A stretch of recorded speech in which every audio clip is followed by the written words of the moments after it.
Hello, and welcome to Our Point of View Up Close and Personal. I'm your host, Captain Eric Jackson, and we are going to have a great show for this time period. Let me tell you, I have a real special guest here with me right now.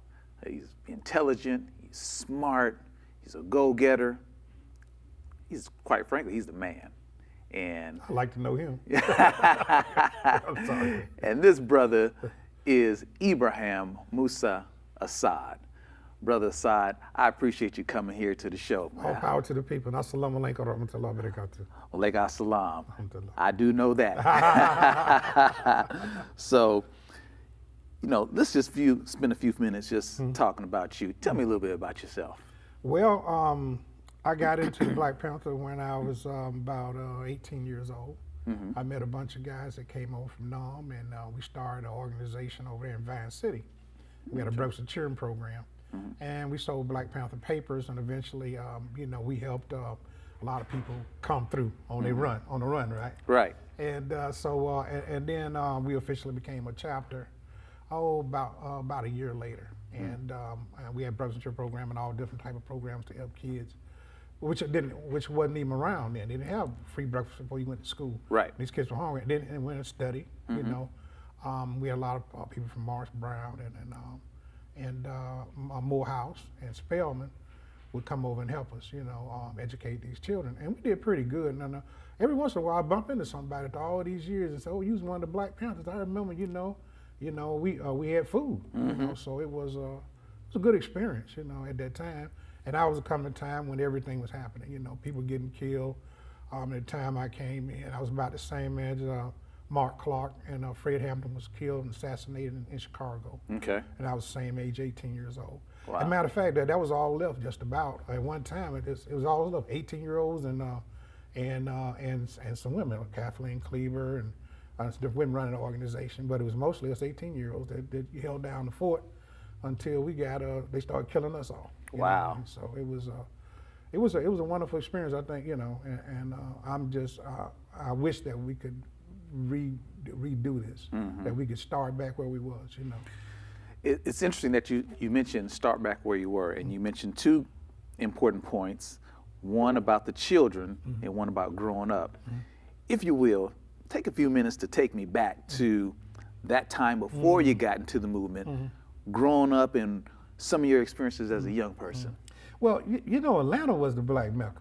And when I tell people this, they want to tell me, oh no, it didn't happen.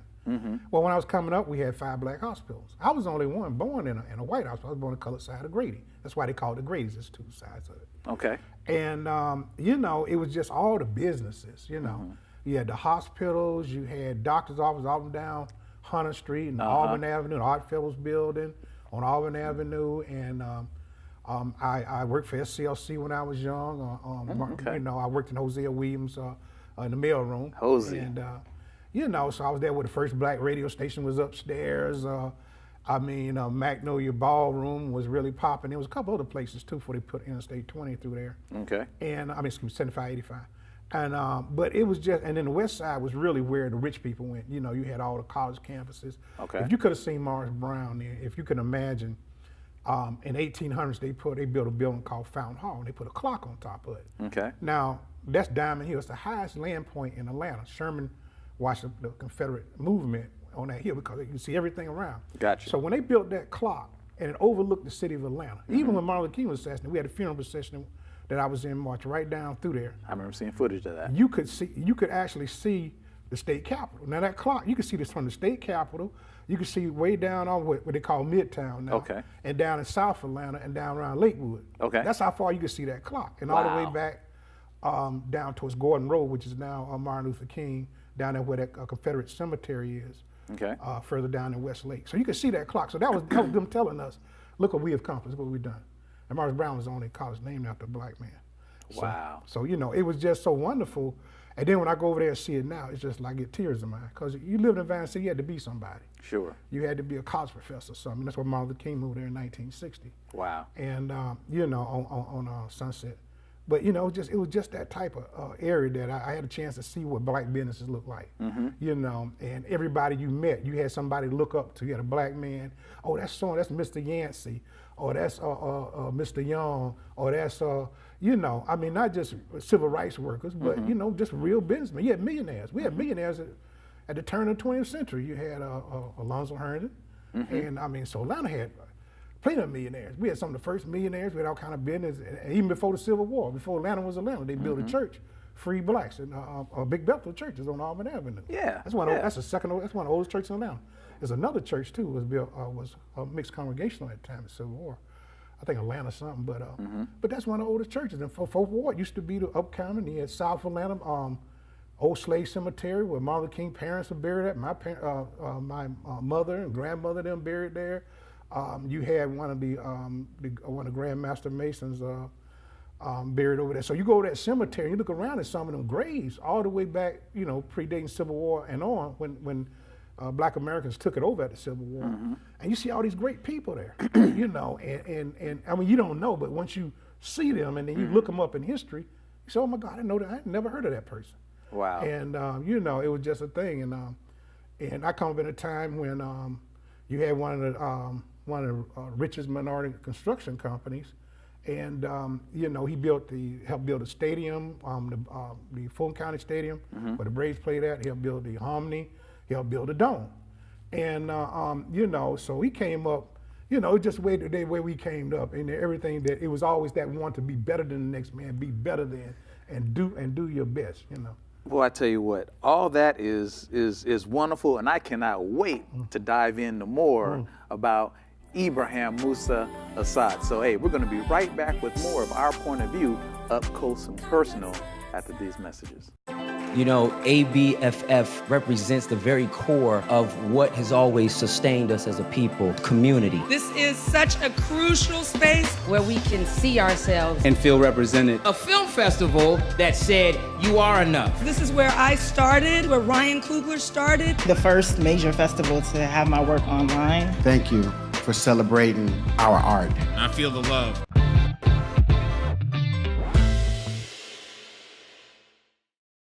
There's a place where folks still play with fire. The common ground between backyard barbecue heroes and professional chefs. This is where friendships are forged, fire and flavor come together, and new techniques are perfected. Here in Big Green Egg Country, cooking is still treated as an art form. And since the most versatile grill you'll ever own comes with a lifetime warranty, you'll always have the ultimate cooking experience. Locate a dealer at biggreenegg.com. Welcome to the Carnival 30-minute tour. Hey, Shaq. It's a 30-second tour. No, man, it's like... now it's 26. Welcome aboard! Ocean! Skyride! Mini golf. Relax, relax, relax! You take this man to be your husband? I do. Married. No time for basketball. Pool! Carnival. Choose fun. And welcome back to our point of view, up close and personal. I am here with Ibrahim Musa Assad, and he was just sharing with us the rich history of when he grew up here in Atlanta and how things progressed through his teenage years. And, you know, now we're to that point to where you are just breaking away into, you know, your late teenage years, going into adulthood. And if I remember correctly, you left off with how you were starting to become integrated into the Black Panther movement, which, for those of you who don't know, he was an original member, so you know he's going to bring the heat. So take us back to when you first got into the movement. Well, you know, it was a time when I got into Martin Luther King had just been killed. Okay. There was riots all over the country, but never in Atlanta. You had people that had an office. You had a SNCC office right up there where all the Mercedes-Benz Stadium's at. Yes. Yeah, SNCC office and all like that, right? And so I made H. Rap Brown and all them, you know, they've been around Atlanta. They started SNCC over at a place called, it was a night called the Magnolia Ballroom over there, and that was over there in Vine City. Okay. You know, so it was just one of them times where you just ran into everybody. You didn't have to, like, you know, go looking for Martin Luther King, you know. Sure. If you might see his kids, if you was over the Ebenezer Baptist Church, which just about a lot of people went to, or Wheat Street. You know, if you were involved in anything, if you went to the YMCA, you know, you met one of the King kids, and I met him at a bowling alley one time. That was was on Mason and Turner. It was a big black bowling alley. It was beautiful, and Martin Luther King and his wife and his kids was walking and everything. It was a little bit further back when I was about 14 years old. So it was just a kind of time, you know, that you just seen everybody. It was just the right time to meet everybody. And then when you knew what they were doing, and then there came a time when we seen that we were being attacked. You know, Atlanta, the last time Atlanta was taken, 1906 race riot, you know, and we whipped their butts. So they never gave us a problem again. But now they're burning crosses. My dad takes to burn crosses right over there in Vine City. You know, the Abernathy's house and Martin Luther King's place. Wow. And see them burning crosses, and they come to the neighborhood and they're starting to snatch people off. And, you know, I don't know why they get a small number for hangings, because I think it's been 100 some hangings in Atlanta during that period. But it was just seeing that we're being attacked, right? And we're being oppressed in our neighborhood. At the same time, we had so much money and so much wealth that when we start purchasing homes out in the white neighborhoods, white flight. I mean, we devastated Southwest Side. I mean, people, you know, now you had to get a loan. People say, oh, you just want to move out with white people, you know. You had to get a loan and stuff. But no, back then they paid cash for them houses. All out there in Cascade Road and all. When they brought the paved road blockade, they dropped the wall over. They tore down the wall and paved road. And we went out there, we bought a house within 1 year. It was 100% black. Wow. And, you know, but that's the kind of money and power that we had. But a lot of people say, well, y'all just know, because we were in an area for 100 some years. And we had the money and resources to expand out. Right. And we were kind of like trapped by, you know, by these white supremacists. And people didn't want us to have things, you know, to have land and whatever. Sure. You know, so, but anyway, it was, when the Black Panthers came to town, it was a way for me to fight back and stand up. It was an organized group, and they wasn't racist. That was very important to me. You know, I was, you know, I had a lot of hate in my heart then. You know, I mean, naturally, you raised down segregated South. You develop a little anger, you know. But seeing the groups, and then they're involved with everybody. The hippies was in town, and then you had, you know. So it was just seeing everything that they're doing and everything they're playing, the 10-point program. And when you learn that and you read all these different books about these different revolutionaries around the world and here in America, it was just a time you felt like, why don't we take our country back? This is our country. You just came to the conclusion, this is us. Why do we have to settle for this? Right. Why instead of just having it here in Atlanta, why don't we have it in the state of Georgia? Why don't we have the Black Crescent? What everybody say, even Russia at one time said the Black Crescent from Virginia to East Texas. And so that's a question for me too. With so much activity going on in Atlanta, where was the actual Black Panther movement established? In other words, where did it actually kick off? Oh, here in Atlanta? Period. It kicked off in Oakland, California. Okay. Huey P. Newton and Eldridge Cleaver. No, not Eldridge Cleaver. Eldridge Cleaver was in prison then. Okay. It was Huey P. Newton, and I don't know why. I know why his name escaped me. Because I actually met him and talked to him a few times in recent history. Anyway, so they were being oppressed by the police. The police were killing everybody. Bobby Seale. Bobby Seale. Yes. And they were being oppressed over there in Oakland. So they can, you know, Dr. Huey P. Newton was a very smart man. He understood politics, and he understood that we had to come together. And actually, with Bobby Seale, it was he did the programs. He was an engineer in the Army and everything. Wow. So they had an idea what they wanted to do, and they put it into focus. Okay. Then they wrote the 10-point program. They started developing all these programs. They had a couple hundred programs. You know, I mean, they got with some medical students in San Francisco, and they found a way to diagnose sickle cell anemia. Wow. They fed kids, and you know, a lot of people don't know that the Black Panther program time. When you brought your kid to a Breakfast with Children program, or you brought them to one of their programs, you had to register to vote. You had to register to vote. Wow. You know, it's crazy. You know, a lot of people don't know that because, you know, that was the way they could gain control of the community. That's another thing Okay. that I hope we talk about. Was what do we need to do to gain control of our communities, right? And we have these TV radical ideas that people think they're like Matrix. You get one gun, one man, Right. and you got this magical ability, and also you conquer the whole world, and you get all this hero worship. You know, revolution has never been like that. You cannot point anywhere in the world or country that revolution was like a quick, easy thing. You know, and that it was all based on violence. You cannot establish that. You cannot show that. You cannot prove that. Right. You know, history. You say, well, that's a white man's history. Well, you go overseas. Look at their history. Right. You know, what I mean, it's the history of revolution, and then it's the proletariat. It's the working people, right? Not just people that hanging out in the hood and out there doing drugs and everything. Those are not revolutionary. And people, they say gangs. Oh, the gangs are our soldiers. I said no, they can't be. They're not. Nowhere in history has it. It might change my thinking.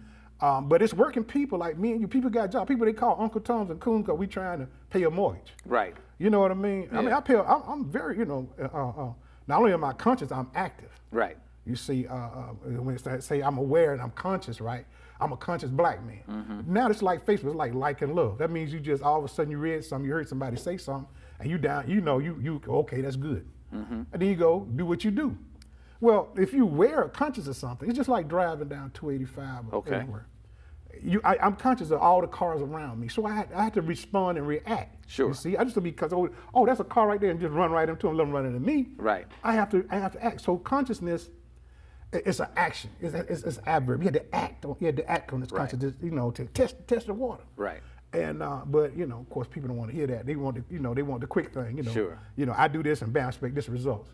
I want you to respect me because I think I'm a queen. I want you to respect me because I'm I'm whatever. I want to be this. I want to be that. I want you to respect me because that's what I am.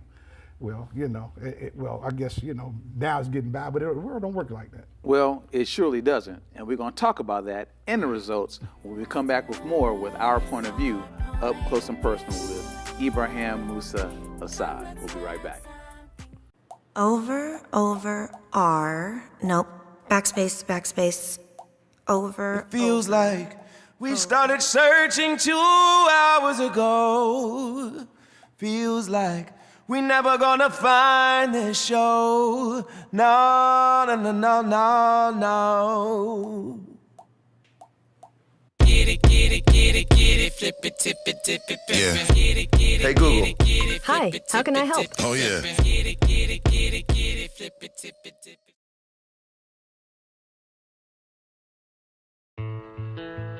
No matter where they are, the restless imagine being somewhere else.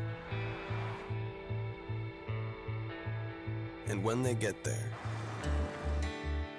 they do things most people can only imagine. That's why we made the all-new Jeep Cherokee with its exclusive Select Terrain system for class-leading capability for wherever you find yourself.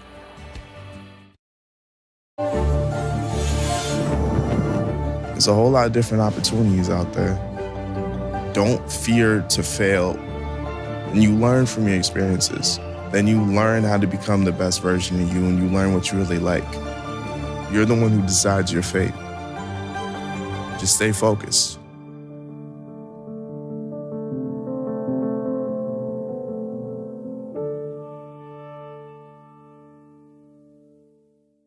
Welcome back to Our Point of View, Up Close and Personal. We're here with Ibrahim Musa Assad, and we were just talking about power to the people. As a matter of fact, it's funny that you did that. I have something here in my phone. I've had it on there for a while. Yes, sir. That Black Power, Yes, sir. if you can see that. Yes, sir. And it's something that I found this on the net years ago. So it's been on my phone. It's transferred with me from phone to phone, and I just have always had that just personally, just something that could help just keep me grounded, help to keep my mind in that place where it should be.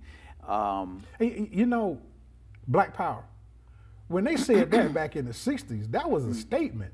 You were saying something, you lived through it, right? You were that, right? Yes. You knew what power was. Yes. But now it's just like, Black Power is like and love. Black Power, brother. Every time you say Black Power, Black Power.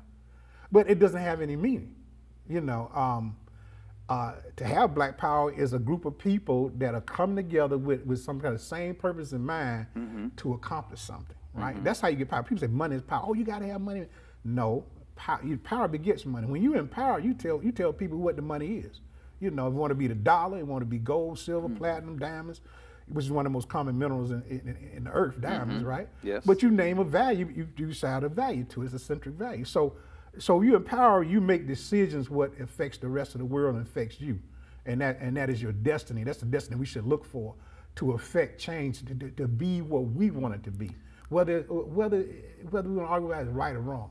But that's Black power, right? That me and you are going to establish something that's going to change the life of our children, our grandchildren, great-grandchildren, or change the life of people around us, or give some people the ability or the want for theirs to be better than anybody else and be on top of anybody else, right?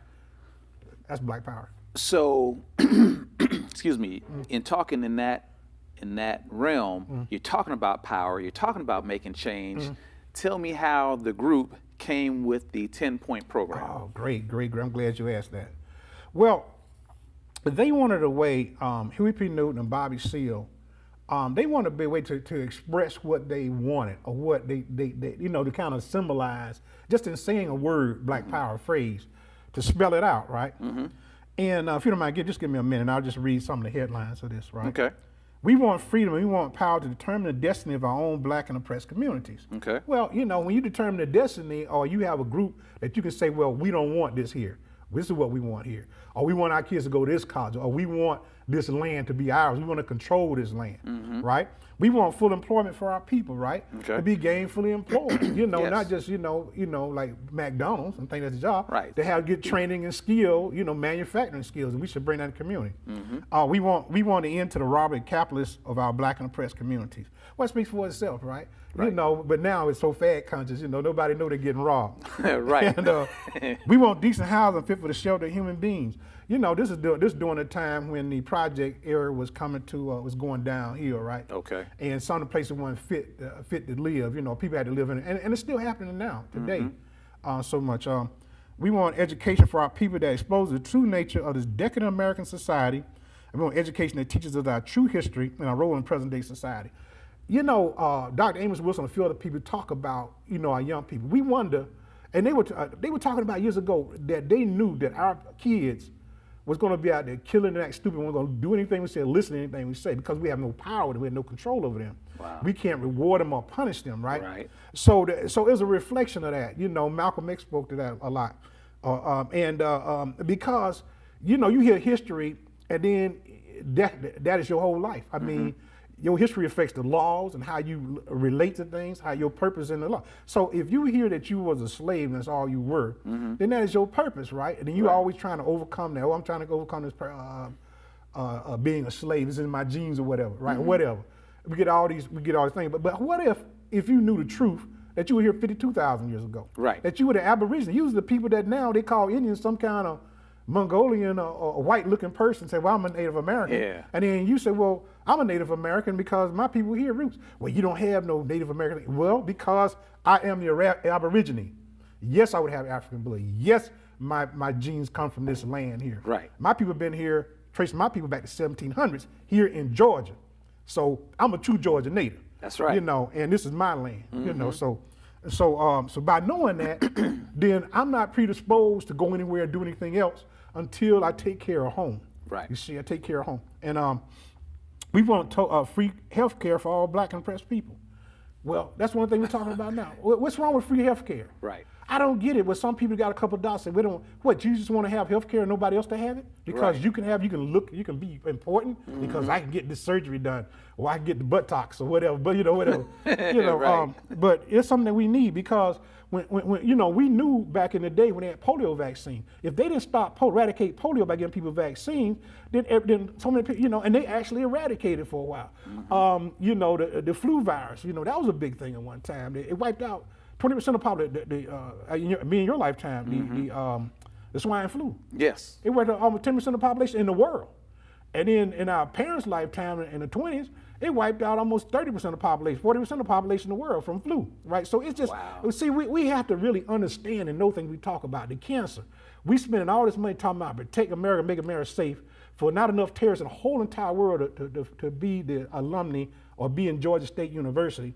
And we're spending trillions of dollars, and we're not spending but a pittance on cancer, AIDS research, or all kind of diseases that coming up. Slowly takes folks' lives. Right, as well. right, and we're not doing it, right? We're spending money on, because we want to feel safe. Wanting to build walls. Yeah, and during the American Revolution, Benjamin Franklin said, For those that give up their freedom for security deserves neither.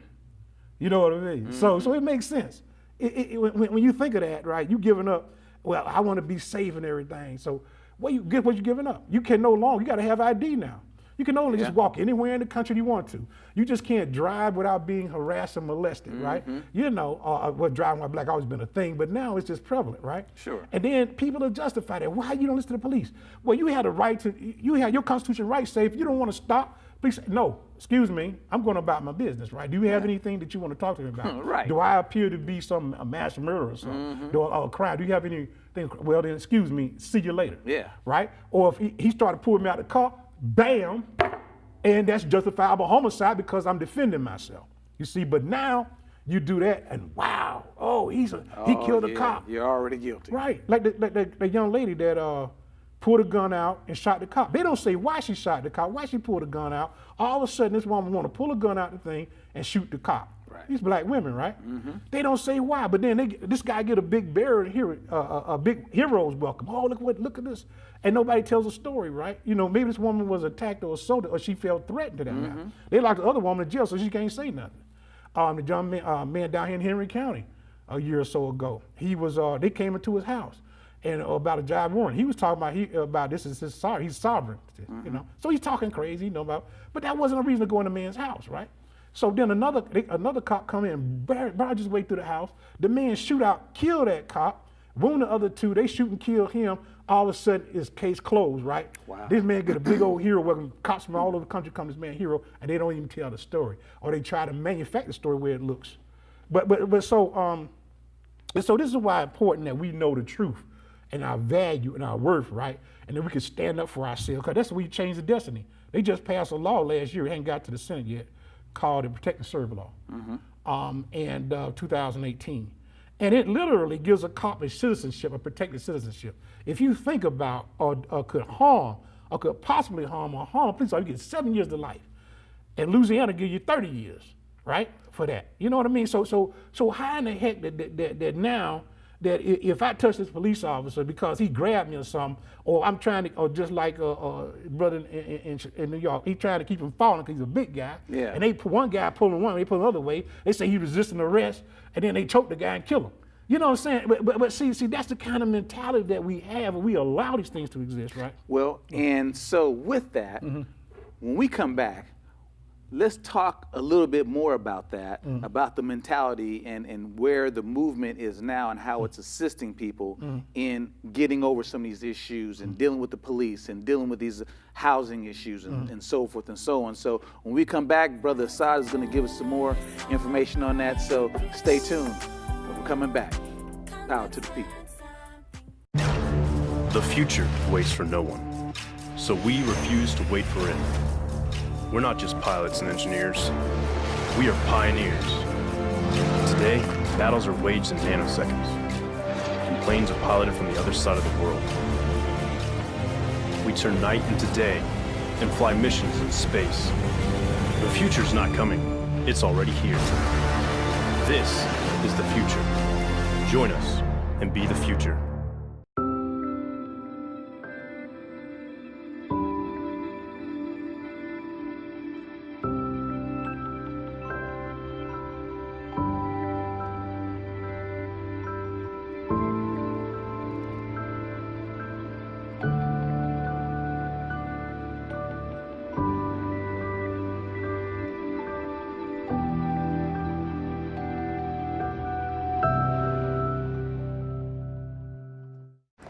When you use Groupon in your neighborhood, you're not only saving money, you're also supporting local business. I mean, what kind of person wouldn't want to support local business? I hate local business. Family owned, even better. Shut it down. When you save in your neighborhood, it feels so good. It didn't feel good for him, though. Download the app and save. Groupon. And welcome back again to our point of view, up close and personal. And I'm just so happy to have this brother with us. I just can't stop saying his name, but it's important that you know who he is. Ibrahim Musa Assad, you know. And I mean, I'm not going to worry about the other name. That's the one that's important, because that's the one that's associated, obviously, with the movement and everything. And you were talking earlier about just the mentality and how the movement is helping people in the community. You talked about the 10-point program and so forth, but moving forward now, how do you see, where is the movement now, and how is it continuing to assist the people? Because with the way the society is now, things seem to be a lot more, people seem to be a lot more bolder in what they say and how they treat us. It's almost reminiscent of how things used to be. And clearly we aren't trying to go there. Right. So how is that movement going now, and how can we be of assistance in that and helping to make things better for our children, our grandchildren? Well, I think the movement now is that they're trying to find their voice. They're trying to find a voice, and that would be theirs. Okay. That would be new.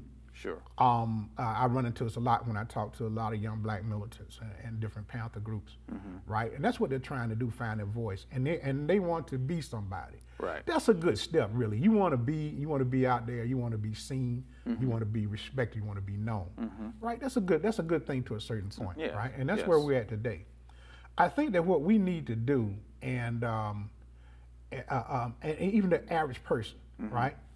You need to cut a place for yourself, right? If you raise your kids, right? If you out there working with a job and raising your kids and getting a home and letting them know that that you can do anything. Like our parents would tell us, you can be anybody, do anything. Yep. All you have to do is apply yourself to and be willing to take the risk and take the licks if you get hit. Right. Don't lay down, get back up. Get back on that horse, right? That's right. And I think that's a thing that we can do. We shouldn't rely on different groups or movements, right? Okay. Unless we see them doing something in particular, sure, that we think, that you individually think is going to do some good, and even to think about and make a conscious decision what you want to do and when you want to do it, and how you want your kids to, how you want your children to, or the people around you, and just even paying attention, voting. Now at 2020 coming up, how come we're not involved into the election process?